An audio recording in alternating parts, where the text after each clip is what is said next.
د واده په شپه باندې ځینې خلک په خپله ښځه باندې دا دوه ظلمونه کوي.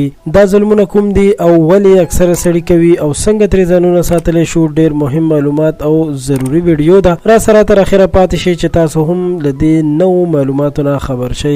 قدرمنو دوستانو، کله چې د جینۍ او د هلک واده وشي نو یو نوې کورنۍ تشکیل شي او یو ښه ژوند شروع شي، خو په دې دوران کې د هلک او د جینۍ په ذهن کې داسې څه خبرې یا مس انډرسټینډینګ هم وي چې هغوی په یو بل باندې مکمل نه پوهیږي. کله چې د واده لومړۍ شپه وي نو هلک ته هم په خپل کورنۍ کې او یا ملګرو څه داسې غلطې خبرې کړې وي چې د واده په شپه باندې د ښځې د بکارت پرده کتل پکار دي چې هغه خو به د مخکې نه شلیدلې نه وي. او دویم دا چې داسې فکر کوي چې د واده په اوله شپه باندې ښځه دومره ویروه چې بیا د ټول عمر لپاره ستاسو نه ویریږي. نو درنو دوستانو، د لومړۍ خبرې په باره کې چې د بکارت پرده ده، د هغې په باره کې ډاکټران او د میډیکل سپیشلیسټان دا خبره کوي چې دغه یوه نری پرده وي او د ټوپ وهلو یا د نور څه بیمارۍ او یا د ډیر سفر سره هم شلیدلی شي. نو په دغه باره کې فکر نوي کول پکار او هیڅکله داسې فکر مه کوئ چې ښځه به په دغه پرده باندې پاکه یا